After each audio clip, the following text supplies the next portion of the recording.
빨리 말씀 보겠습니다. 마태복음 28장입니다. 마태복음 28장 1절에서 10절까지만 읽어드리겠습니다.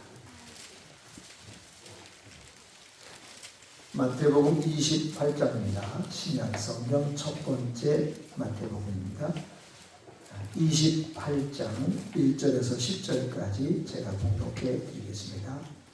안식일이 다 지나고 안식 후 첫날이 되려는 새벽에 막달라 마리아와 다른 마리아가 무덤을 보려고 갔더니 큰 지진이 나며 주의 천사가 하늘로부터 내려와 돌을 굴려내고 그 위에 앉았는데 그 형상이 번개 같고 그 옷은 눈같이 희거늘 지키던 자들이 그를 무서워하며 떨며 죽은 사람과 같이 되었더라.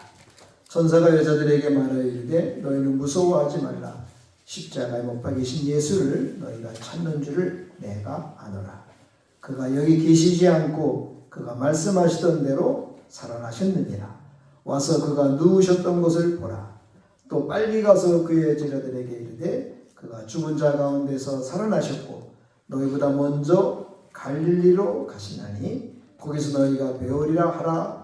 보라 내가 너희에게 일렀느니라 하거늘 그 여자들이 무서움과 큰 기쁨으로 빨리 무덤을 떠나 제자들에게 알리려고 다름질할새 예수께서 그들을 만나 이르시되 평안하냐 하시거늘 여자들이 나아가 그 발을 붙잡고 경배하니 이에 예수께서 이르시되 무서워하지 말라. 가서 내 형제들에게 갈릴리로 가라 하라. 거기서 나를 보리라 하시니라. 아멘. 시온 찬양대의 찬양 하나님께 드리겠습니다.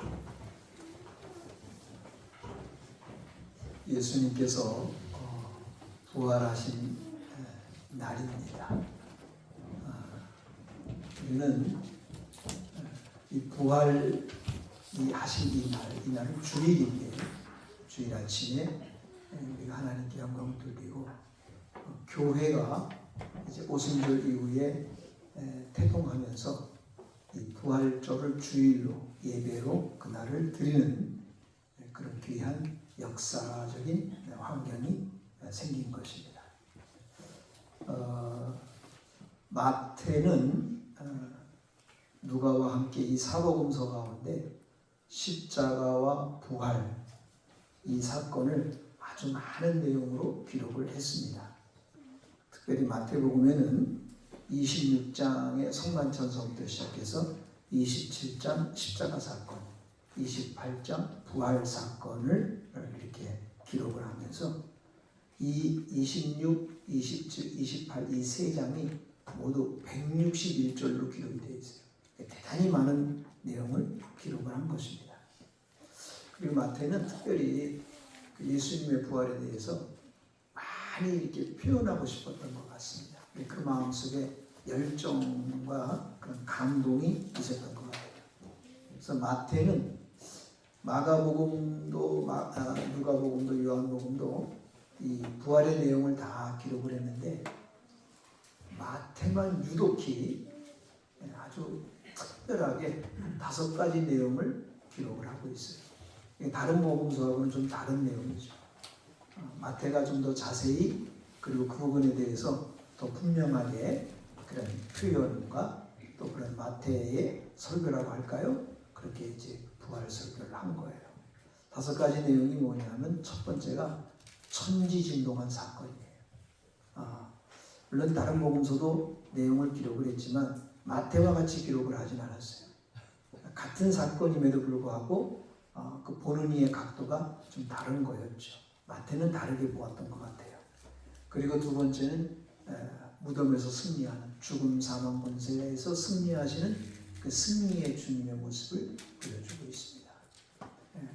그래서 이 명화에 보면은 예수님께서 승리하셔가지고 그 밑에 많은 사람들이 다 이렇게 좋아하고 있고 우리 부활이라고 하는 그 유명한 명화에 보면 예수님이 무덤에서 나와서 부활할 때 많은 사람들이 이렇게 예수님께 경배드리는 그런 모습을 볼 수가 있죠. 예수님의 아주 놀라운 승리의 모습을 보여주고 있어요. 그런데 그렇게 천지진동하고 막 부활 승리 막 이런 것이 있는 것 속에 마태가 또 이 복음서가 다 기록을 했습니다만은 마태가 특별히 용서라고 하는 내용을 기록을 하고 있어요. 부활 사건 속에서 용서라고 하는 부분을 마태가 잘 기록을 했어요. 그리고 네 번째로는 이제 성령을 받으라 하는 말씀이죠. 마태복음서에도 있지만 특별히 요한복음이 그 부분을 많이 기록을 했어요. 그리고 다섯 번째로는 우리에게 주시는 사명. 마태복음 28장 끝부분에 보면 너희는 모든 족속에게로 가서 이 복음을 전하라 이런 말씀을 주시고 있습니다. 이 내용을 잠깐 여러분에게 전해드리면서 마태가 부활 설교한 것과 같이 저도 이렇게 부활 설교를 여러분들에게 전할 수 있는 마음을 가지게 되었습니다. 첫째는 이 부활의 모습을 이 마태가 천지진동한 사건으로 자세하게 기록을 했습니다. 이거보다 더 자세하게 더 많이 기록할 수도 있었겠지만 그 기록상 짧게 기록을 하지 않았나. 우리 2절에서 5절 같이 한번 읽어보겠습니다. 2절에서 5절까지입니다. 4절까지입니다. 같이 한번 읽습니다. 시작. 큰 지진이 나며 주의 천사가 하늘로부터 내려와 돌을 불려내고 그 위에 앉았는데 그 형상이 번개같고 그 옷은 눈같이 희건을 지키던 자들이 그를 무서워하여 떨며 죽은 사람과 같이 되었더라. 아멘. 이 내용은 요한계시록 내용하고 비슷한 것 같아요. 요한계시록에도 아주 우리 주님께서 큰 밝고 화려한 모습으로 발에 끌리는 옷을 입으시고 그리고 막 그 눈과 그 모든 그 모습이 아주 그냥 밝기가 이루 말할 수 없을 정도로 번개 같고 눈같이 희고 하는 모습들이 나와 있습니다. 마가와 누가는 특별히 이 부활 후에 예수님의 그 향품 준비하러 가는 그런 모습들을 주로 많이 그렸고 요한도 막달라 마리아를 중심으로 부활의 내용을 그려낸 것을 볼 수가 있습니다. 근데 마태는 아주 맨 처음부터 큰 지진이 났다고 그랬어요. 주의 천사가 하늘로부터 내려왔고 무덤 앞에 있는 큰 돌을 둘러내고 그 앞에 앉아 있는데 막 우주적이고 아주 경이적인 표현으로 이 표현을 기록을 한 겁니다. 세상에서는 일어날 수 없는 천상적 현상을 기록을 한 거예요. 마태의 부활은 이처럼 온 세상을 뒤흔들어 놓는 지각변동의 지진 사건에서 출발을 하고 있습니다.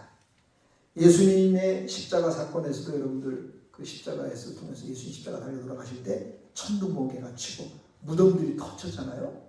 그리고 하늘이 갑자기 오두캄캄해지고 그리고서는 주님께서 숨지신 것을 우리가 볼 수가 있습니다. 이 사건을 본 십자가 곁에 있던 백부장도 이방인임에도 불구하고 이는 참으로 의인이었다. 이 사람은 참으로 하나님의 아들이었다 라고 하는 고백을 했는데 그 고백을 이 마태가 빠뜨리지 않고 기록을 한 거예요. 이처럼 마태의 부활은 상당히 엄청난 우주와 천체의 변화에서부터 각 개인의 세밀한 고백까지 기록을 하고 있는 걸 볼 수가 있습니다. 3절에 말하기를 그 형상이 번개같고 그 옷은 눈같이 희었고 무덤을 지키던 자들이 무서워 떨며 죽은 자같이 엎드러졌다고 기록을 하고 있습니다. 큰 지진이 난 다음에 천사의 말씀이 주님께서 사랑하는 사람들에게 두려워하지 말라 이런 말씀을 하시죠. 그리고 평안하라 하는 말씀도 하십니다.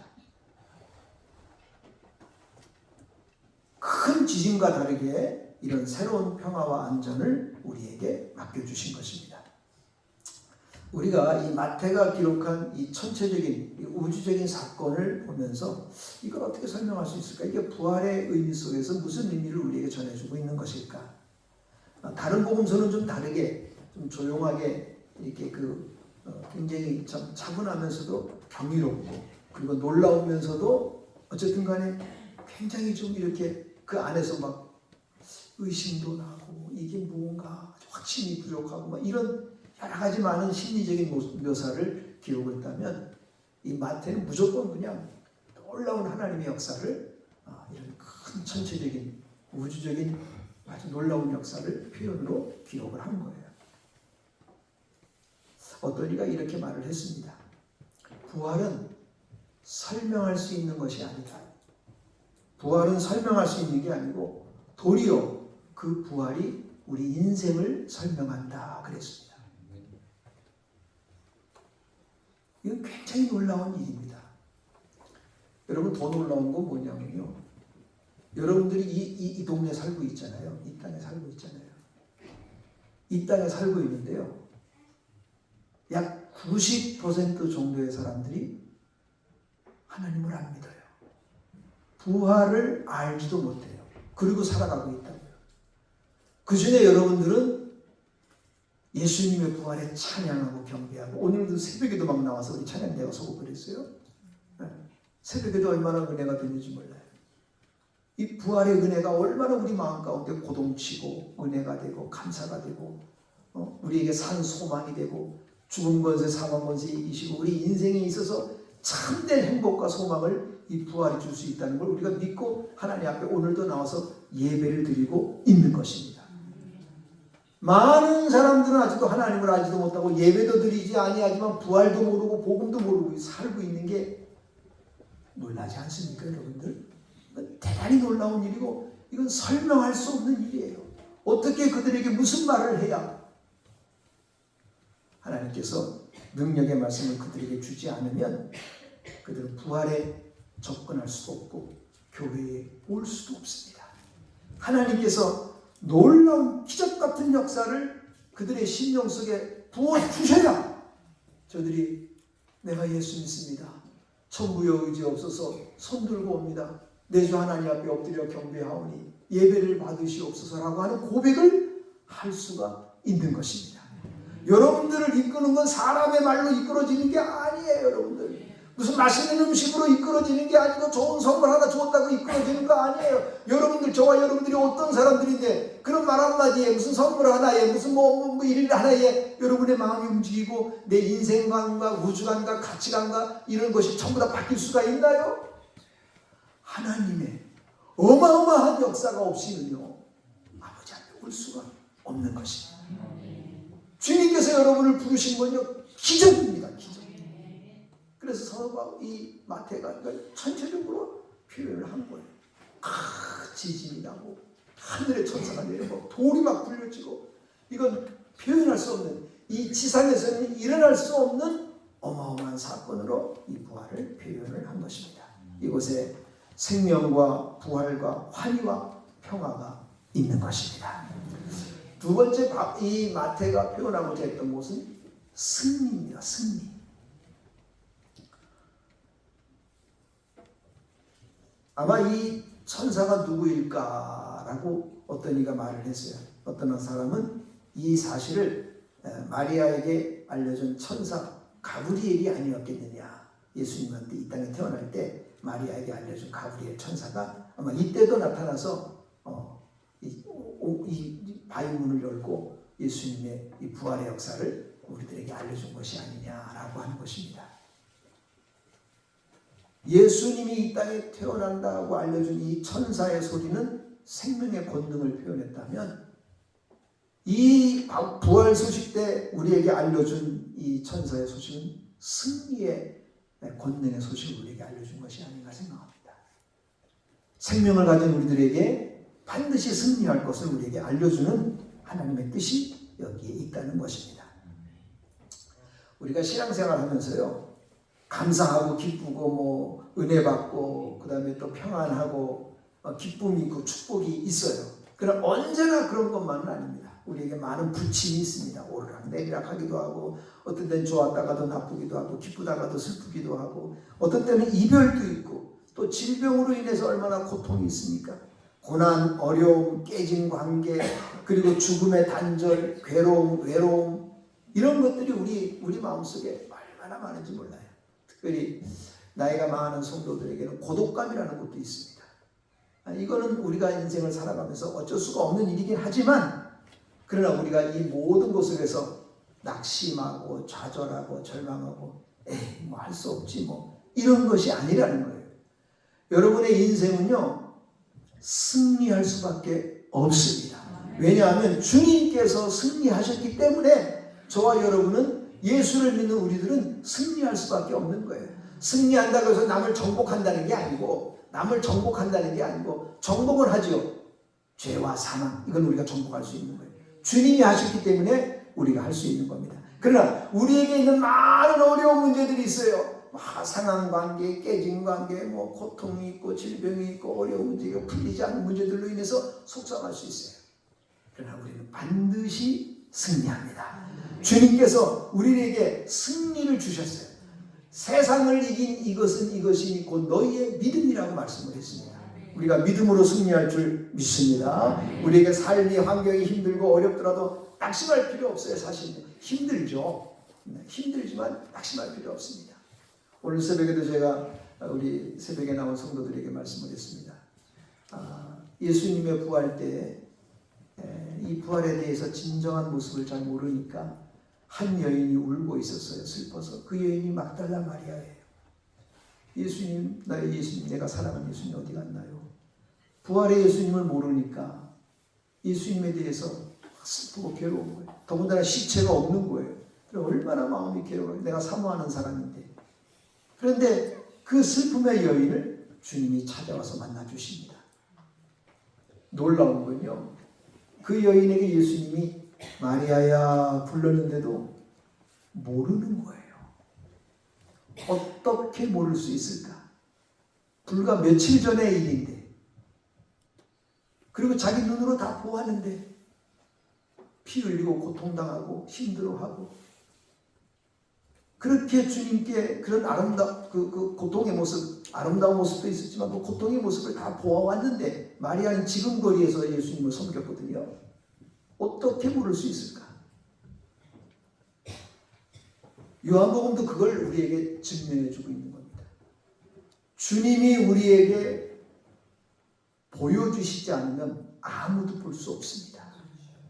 주님이 나에게 말씀해 주지 않으면 아무도 들을 수가 없습니다. 오늘 제가 여러분에게 설교를 합니다. 하나님의 말씀을 전합니다. 목사로서는 여러분 모두가 다 이 말씀을 듣고 아멘하고 하나님께 영광 돌리기를 바랍니다. 그러나 들리는 자가 있고 들리지 않는 자가 있다는 거예요.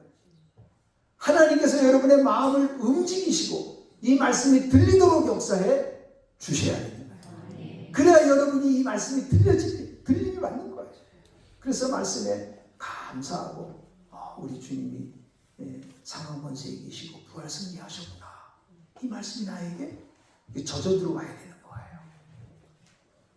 우리 주님 사망 권세 깨치시고 죽은 권세 이기시고 승리하신 줄 믿습니다. 우리도 다 승리합니다. 그렇기 때문에 삶이 좀 버겁고 힘들고 여러분들이 좀 고난스럽고 힘들어도 우리에겐 마지막 승리가 있는 줄을 믿고 오늘도 내일도 담대하게 전진하시기를 축원합니다.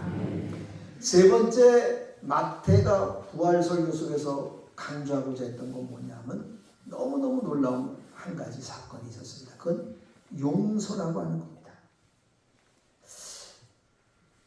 예수님께서 십자가에 달리실 때에 저들의 죄를 용서해 주시옵소서. 그러면 자기를 때리고 모욕하고 조롱하는 그런 사람들 하나님께 구합니다. 아버지여, 저들은 저들의 하는 짓을 알지 못하고 저런 거 합니다. 예수님이 힘이 없어서 내맞은 게 아니고, 예수님이 뭘 못해서 욕맞은 것도 아니고, 예수님이 힘이 없고 예수님이 아무런 능력이 없어서 저들을 못 이기는 거 아니에요.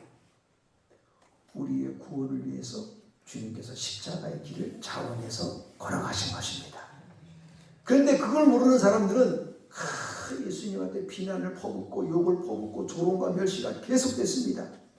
근데 예수님께서 그 십자가 산에서 아버지여, 저들의 죄를 용서하여 주시옵소서. 그런데요,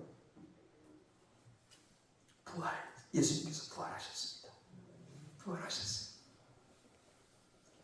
예수님의 제자들이, 특별히 베드로가 예수님을 모른다고 3번이나 부인했어요. 난 그분 몰라. 마가복음에 보면요, 예수님께 대하여 막 그 안 좋은 소리를 했어요. 이 베드로가. 그런 베드로를 주님이 찾아오십니다. 그 찾아가실 때의 마음이 어떠셨을까? 부활의 소식을 알려주었음에도 불구하고 고기 잡으러 나가자 하고 이런 엉뚱한 소리를 하고 있는 이 제자를 주님이 찾아가십니다. 찾아가셔서 정말 예수님 속도 없는 사람 같아. 베드로야, 네가 나를 사랑하느냐? 아니, 사랑하기는커녕 예수님을 모른다고 3번이나 부인하고 예수님 말씀대로 살지도 아니하고 에이 고기 잡으러 나가자 이제 아무 소용없다. 그렇게 한 베드로한테 찾아와서 나를 사랑하느냐 물으신다는 것이 얼마나 객관적으로 볼 때 좀 엉뚱해 보였어요. 근데 주님은 정말 사랑하는 마음으로 베드로에게 그런 표현을 한 거예요. 예수님이 십자가에 죽으시고 부활할 것이다 이 말을 들어도 그 말을 듣지도 아니하고 예수님 죽으신다고 하니까 제자들이 뭐라고 그랬어요? 우리 가운데 누가 크냐? 야, 이제 예수님 다음에 누가 우리가 여기 대장 노릇할까? 막 제자들끼리 싸웠다고 그랬어요. 이야, 이런 사람들을 보고 예수님께서 어떻게 표현했을까? 예수님 그들을 용서하시고 사랑하시고 또 찾아오셔서 네가 나를 사랑하느냐 물으시고, 주님은 보복보다는 용서를 택했습니다. 부활의 예수님을 마음 가운데 구주로 믿는 사랑하는 성도 여러분, 저와 여러분도 보복하기보다는 용서하는 사람이 되기를 축원합니다. 우리는요, 상대방이 나한테 뭐 잘못하면 이거 반드시 원수가 봐야 돼. 반드시 원수가 봐야 돼. 오랜 세월 마음 가운데 가지고 있습니다. 내가 뭐 완벽하게 알 수는 없지만 부부 사이에도 얼마나 오랜 세월 같이 살았어요. 그래도 마음속에 상대방에 대해서 사랑하는 사람도 있지만 그렇지 않은 사람도 있는 거예요. 그렇지 않은 사람도 있는 거예요. 얼마나 마음속이 그렇게 좀 마음 가운데 불편하고 아주 그 안갚음을 하려고 하는 마음이 있는지 모르겠어요. 겉으로는 드러나지 않지만 속으로는, 그 속을 누가 알겠어요? 하나님밖에는 다 모르는 거예요. 여러분들이 아무리 감추어도 하나님은 그 속마음을 다 아시는 거예요. 사랑하는 성도 여러분, 용서를 택하시기 바랍니다. 마음 가운데 안갚음 갖고 보복하려고 하고 이렇게 하는 마음 갖는 건 정말 주님이 원하는 게 아니고 주의 백성의 모습이 아니에요. 그런데도 여러분들은 예수님을 믿어서 다 구원 얻은 백성들인 줄 믿습니다. 여러분들이 뭐 미워하고 시기하고 보복하고 막 안갚음하고 이래도 여러분은 구원받은 백성이에요. 이걸 어떻게 설명할 수가 없어요. 하나님의 끝없는 사랑과 끝없는 은혜가 우리 가운데 있는 거예요. 너무 쪼잔하고 막 그냥 마음이 도대체가 이게 뭐 정상적인 모습이 아니야. 어떤 때 보면 안 믿는 사람보다 더 못해. 이런 말 주변에서 더러 듣습니다. 차라리 안 믿는 사람은 술 한잔 먹고 툭툭 털어버리는데 우리들은 술도 안 먹으니까 더 속이 꼬부라져가지고 이게 이 모습 필 수가 없는 거야. 이게 여러분, 그럼에도 불구하고 여러분은 구원받은 백성입니다. 하나님이 여러분을 구원하시기로 작정하셨습니다. 하나님의 작정을 꺾을 사람은 아무도 없습니다. 하나님의 택한 사람을 변경시킬 수 있는 일은 아무도 없습니다. 여러분들이 믿음이 연약해 보이고 막 신앙생활도 엉터리같이 해보는 것 같고 참 제대로 못하는 것 같지만 그럼에도 불구하고 여러분은 하나님의 자녀들입니다. 하나님 여러분을 사랑하십니다. 예수님을 3번이나 모른다고 부인했던 베드로 주님이 찾아가셨어요. 여러분은 그런 사람은 아니잖아요. 여러분 예수님 모른다고 막 저주할 정도로 그런 사람 누가 있어요? 아무도 없어요. 그런 사람도 주님이 찾아가서 주님이 이런 말씀을 하는 거예요. 네가 나를 사랑하느냐. 주님께서 우리에게 용서라고 하는 아름다운 것을 주셨습니다. 베드로는 이렇게 말했습니다. 예수께서 욕을 받으시되 대신 욕하지 아니하시고 고난을 받으시되 대신 위협하지 않으셨다고 했습니다. 플러시나교회 루이스 교수는 이런 말을 했습니다. 용서하지 않는 사람은 과거의 상처라는 감옥에 사로잡혀 사는 사람이라고 했습니다. 19세기 영국의 낭만주의 시인 윌리엄 블레이크는 용서는 천국에 들어가는 문이라고 했습니다. 사랑하는 여러분, 이 마태가 이 부활의 설교를 하면서 이 용서라고 하는 아주 중요한 내용을 우리에게 알려주셨습니다. 용서는 명사가 아니고 동사이며 용서는 생각이 아니라 행동인 것입니다. 용서하는 사람은요, 대단히 놀라운 사람입니다. 아무나 용서 쉽게 못합니다. 그래서 이 부활의 설교 속에 마태가 이 부분을 이야기하는 것입니다. 부활을 가슴에 담고 있는 사람마다 다 용서의 사람이 되는 줄을 믿습니다. 용서는요, 한 번만 하는 게 아니에요. 여러 번 하는 거예요. 예수님이 제자들한테 뭐라고 그랬어요? 사람을 용서하는데 얼마나 많이 용서해 주라고요? 알기는 무지하게 잘 알아요. 우리가 70번씩 7번, 몇 번이요 곱하면 490번도 알아. 우리가 490번 용서해 주는 사람 손 들어보세요. 490번 상대방을. 어려워. 그래서 용서는요, 올림픽이라고 해요. 용서는 올림픽. 모든 종목마다 다 이겨야 돼. 용서를 이겨야 돼. 네. 할렐루야. 우리 사랑하는 성도 여러분, 부활 사건이 우리에게 용서라고 하는 큰 축복을 주셨다는 걸 기억하시기 바랍니다. 이 마태가 네 번째 우리에게 알려주고자 하는 것은 성령에 대한 이야기입니다. 부활 이후에 마태는 성령의 이름을 한 번 언급을 합니다. 우리 28장 19절 같이 한번 읽어볼까요? 28장 19절 같이 읽습니다. 시작. 그러므로 너희는 가서 모든 민족으로 제자를 삼아 아버지와 아들과 성령의 이름으로 세례를 베풀라. 원래 이 마태복음에는요, 성령에 대한 언급이 한 11번 정도 나옵니다. 그런데 이 십자가와 부활 사건 속에는 한 번을 기록했지만 사실은 요한복음을 보면 대단히 많이 성령에 대해서 부활 이후에 언급을 합니다. 특별히 이렇게 말씀을 합니다. 성령을 받으라, 이런 말씀을 합니다. 사랑하는 성도 여러분, 구원을 받았잖아요. 우리가요, 구원을 받았을 때 여러분도 조금 어려운 말이긴 하지만 이걸 잘 들어보세요. 성부 하나님은 우리가 성삼위 하나님을 믿는데 성부 하나님은 구원에 대해서 계획을 하신 거예요. 인류를 구원하겠다. 그리고 이 구원을 실천하신 분이 성자 하나님이세요. 그리고 이 구원을 각자에게 적용시키는 분이 누구예요? 성령 하나님. 그래서 여러분들이 예수를 믿고 구원 얻고 하나님의 교회에 나와서 예배를 드리는 건 다 성령의 역사예요. 그래서 성령의 역사가 얼마나 귀한 거를 여러분들이 기억을 하셔야 되는 거예요. 그래서 로마서 8장 9절에 보면 성령이 없는 사람은 그리스도의 사람이 아니라고 그랬어요. 그리스도의 영이 없으면 그리스도의 사람이 아니다. 고린도전서 12장 3절에 보면 누구든지 성령에 의하지 않고는 예수님을 나의 주라고 고백할 수 없다 그럽니다. 여러분들이 예수님을 진정으로 주라고 고백할 때 여러분들은 다 성령으로 거듭난 사람들이에요. 사랑하는 여러분들, 정말 중요한 것은요, 우리가 지금 성령 안에 있고 성령의 체험 가운데, 성령의 충만한 가운데 있다는 것입니다. 여러분, 성령의 권능을 받아야 되는 거예요. 우리 사도행전 1장 8절에 보면 오직 성령이 너희에게 임하시면 너희가 권능을 받는다고 그랬어요. 성령을 받으면 다 권능을 받습니다. 권능이라고 하니까 무슨 초자연적인 역사, 무슨 초월적, 무슨 기적적 권능, 이것만 이야기하는데 여러분들, 복음을 전할 수 있는 것도 능력이에요. 이 복음 전하는 게 얼마나 어렵습니까, 여러분들? 힘을 내서 복음을 전할 때 놀라운 권능의 역사가 나타나기도 하는 것입니다. 여러분, 순종도 권능이에요.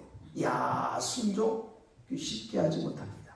더군다나 나한테 좀 이렇게 비꼬고 나를 무시하고 나를 그냥 무슨 가짜게 보는 사람을 내가 용서한다? 이것도 권능입니다. 용서는요, 능력이에요. 능력 있는 사람만이 용서할 수 있는 겁니다. 이거 성령께서 주시는 권능이에요. 우리가 성령을 통해서 한 사람 한 사람이 다 구원에 적용을 받고 다 예수를 믿고 구원 얻어 하나님 앞에 나와 예배도 드리고 신앙생활 하게 하는 건 성령의 역사예요. 성령께서 여러분을 중생시키십니다. 하나님의 택한 백성, 만세전에 택한 백성들은 성령께서 때가 되면 다 중생을 시키시는 거예요. 그 중생의 과정은 우리가 잘 알 수 없어요. 그러나 중생한 사람은요, 말씀이 들려집니다. 믿음이 생깁니다. 자신의 죄를 회개합니다. 이게 성령의 역사의 증거예요. 여러분들이 어떻게 거듭났느냐, 내가 어떻게 거듭났느냐, 성령께서 나를 어떻게 중생시키셨느냐, 당시에는 잘 모를 수 있어요. 아는 사람도 있지만 대부분의 경우 다 몰라요. 예수님께서 니고데모한테 그렇게 말했잖아요. 성령으로 거듭난 사람은 어디서 와서 어디로 가는지 모른다고 그랬어요. 그런데 분명한 증거는 있습니다. 내 마음속에 말씀을 통해서 회개가 일어납니다. 내가 죄인이구나. 하나님 앞에 회개합니다. 눈물로 기도하기도 합니다. 하나님 말씀이 믿어지고 아멘이 되어집니다. 그리고 순종하는 마음이 생깁니다. 하나님께 헌신하는 마음이 생깁니다. 하나님께 헌금도 드릴 줄 압니다. 이건 전부 성령의 역사예요. 성령께서 내 마음을 움직이지 아니하고는 아무도 주 앞에 올 수도 없고 주님이라고 고백할 수도 없는 겁니다. 여러분 놀랍잖아요. 어떻게 한 식구인데 아내는 예수를 믿고 남편은 예수를 안 믿냐고요. 이걸 어떻게 설명할 수 있겠어요? 누가 이렇게 한 거예요? 아니 그 부인한테 당신만 예수 믿으라고 누가 말을 한 거예요? 남편 당신이 아직도 예수를 믿지 않는 걸 이거 어떻게 설명할래요? 한 가족인데 피를 나누고 음식을 평생 같이 먹고 수십 년을 같이 산 사람인데도 어떻게 한 사람은 예수를 믿고 어떻게 한 사람은 예수를 안 믿느냐, 이게 있을 수 있는 일이냐? 가만히 생각해 보세요. 이건 설명할 수 없는 일이에요. 하나님께서 그럼에도 불구하고 믿음의 기회와 은혜를 주신 건 얼마나 감사한가. 참 우리 족쇄 잡고 예수 믿지 못하게 하는 환경이 얼마나 많습니까? 얼마나 많은 눈총이 있습니까? 따가운 시선이 있습니까? 뭐 이런 말 저런 말 얼마나 많이 듣습니까? 옛날에는 예수 믿는다고 얼마나 많은 핍박이 있었습니까? 그럼에도 불구하고 예수님 나의 주여 라고 고백하는 그런 성도가 얼마나 귀합니까? 성령께서 역사하시지 않으면 아무도 주 앞에 올 수가 없습니다. 이건 놀라운 은혜입니다. 여러분을 성령께서 거듭나게 하시고 구원 얻게 하시고 예수의 말씀을 듣게 하시고 부활의 은총을 깨닫게 하시고 내가 죄인임을 고백하고 한량없는 주의 은혜도 인하여 감사하게 하시고 그래서 주님 은혜 없이는 살 수 없음을 고백하게 하는 이 은혜가 성령의 은혜가 아니고 무엇이겠습니까? 성령께서 오늘도 저와 여러분의 마음을 만지시는 줄 믿습니다. 여러분 성령님께서 여러분을 이끄십니다.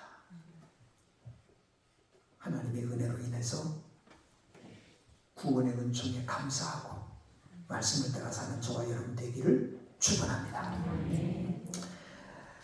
마태가 5번째로 마지막으로 이 부활 설교를 하면서 우리에게 알려주고자 하는 것은 사명이라는 겁니다. 마태는 마태복음에서 위대한 계명을 우리에게 알려줬습니다. 그 위대한 계명이 하나님을 사랑하고 이웃을 사랑하라. 이 위대한 계명이에요. 위대한 명령이 또 하나 나옵니다. 이게 마태복음 28장에 나오는 말씀인데 같이 한번 읽어볼까요? 19절에서 20절입니다. 예수께서 하신 말씀이에요. 이게 명령이에요. 위대한 명령이에요. 같이 한번 읽겠습니다. 시작. 그러므로 너희는 가서 모든 민족을 제자로 삼아 아버지와 아들과 성령의 이름으로 세례를 베풀고 내가 너희에게 분부한 모든 것을 가르쳐 지키게 하라. 볼지어다 내가 세상 끝날까지 너희와 항상 함께 있으리라 하시니라. 아멘. 여러분 이 사명은 특별히 전도의 사명을 말하고 있습니다. 하나님의 복음을 전하는 것 전도. 이 전도는 죽은 자를 살리는 일이고 하나님의 나라를 임하게 하는 일이고 교회가 부흥하는 일이고 천국운동을 일으키는 일입니다. 여러분들은 다 그 일에 기쁨으로 동참하시기를 바랍니다. 하나님께서 여러분 마음속에 그런 마음을 주시는 거예요. 아 그렇구나. 내가 구원받은 백성으로서 성령님의 은혜로 사는 내가 하나님의 귀한 사명을 잘 감당해야 되겠다. 그 감당하는 일이 특별히 복음을 전하는 일이에요. 모든 것을 종합해서 볼 때 복음 전파, 이것이 우리 예수님께서 부활하신 이후에 제자들에게 만나서 말해요. 베드로한테 만나서도 네가 나를 사랑하느냐? 내가 주님 사랑합니다. 내 양을 먹이라. 그걸 3번이나 이야기합니다. 그리고 모든 사람들에게 이 부활의 소식을 이웃들에게 전하라고 우리에게 알려줍니다. 사랑하는 성도 여러분, 오늘 우리가 부활주의를 맞이했어요. 감사하죠. 또 부활 내 마음 가운데 주신 하나님께 영광을 드리고 예수님과 함께 사는 부활의 사람으로 살게 하신 것 감사합니다. 그런데 마지막으로 주님께서 우리에게 이렇게 말씀을 하시는 거예요. 너 이 부활의 소식을 다른 이한테도 전해. 그렇게 말씀하시는 거예요. 우리에게 다 우리 죄를 용서해 주시고 사망 권세 이기게 하시고 우리가 죽음 이후에 영생의 부활의 천국의 은혜 가운데 있게 하시고 우리를 하나님의 가족으로 만들어 주신 하나님 얼마나 감사해. 근데 하나님께서 우리에게 한 가지, 이 땅에 사는 동안에 예수님을 증거해. 그렇게 말씀하시는 거예요. 예수님을 증거할 수 있도록 나에게 건강도 주시고, 예수님을 증거할 수 있도록 생활의 환경에 편의도 주시고, 또 가족도 주시고, 이웃들도 주시고, 여기에 살게 하시고, 이렇게 하나님께 나와 예배도 드리고, 그리고 하나님 앞에 은혜 받게 하시고, 그래서 내가 주의 백성으로 살게 하시고, 그 주님께서 우리에게 말씀하시는 거예요. 예수님을 증거해. 예수님 증거하는 게 좀 어떤 때는 좀 머쓱하고 이렇게 좀 숙달되지 않기 때문에 이게 좀 우유부단할 수 있어요. 괜찮아요. 조금씩 진보하면 되는 거니까요. 어떤 부인이 남편한테 교회 가자고 했다. 교회 좀 갑시다. 이런 말 저런 말 제가 표현하지 않아도 늘 할 수 있는 말들이 많이 나옵니다. 그거 다 듣고 오늘은 아닌가 보다. 하나님 앞에 기도하고 하나님 다음에 또 한번 이야기하겠어요. 하나님께서 그 마음을 열어주세요. 이거 어떤 분이 간증한 건데요. 딱 7년 만에 날짜가 개선되는지 모르지만 얼추자가 7년 되는 날 어쨌든 그 부인이 또 이야기했대요. 여러 번 얘기했겠죠. 오늘은 교회 같이 가면 좋겠어요. 그 남자가 가볼까? 아니 그 가볼까라는 말이 어디서 나올까? 상상을 할 수 없는 일이에요. 그런데 가랑비에 속옷 젖듯이 그 아름다운 말과 또 그리고 남편에 대한 사랑, 또 이런 끊임없는 꾸준한 그런 마음이 그런 마음을 움직이지 않았을까? 그건 겉으로 드러나는 일이죠. 근데 우리가 볼 때는요, 때가 되매 하나님께서 그를 부르신 줄 믿습니다. 사랑하는 여러분, 저를 따라서 해보세요. 주 예수를 믿으라. 그리하면 너와 그다음 뭐요? 내 집이 구원을 얻으리라. 할렐루야. 하나님께 영광 돌립니다. 하나님 아버지 감사합니다. 마태가 부활의 설교를 통해서 천지진동한 사건을 통하여 우리가 구원받은 것이 얼마나 놀라운 일인가를 표현해 주었습니다. 아버지 하나님, 사망 권세, 죽음 권세에 이기시고 승리하신 주님 때문에 우리도 승리합니다. 그러므로 용서하는 사람이 되게 하시고 성령 충만하게 하시고 복음을 전하는 우리의 인생이 되게 하여 주시옵소서. 예수님의 이름으로 기도합니다. 아멘.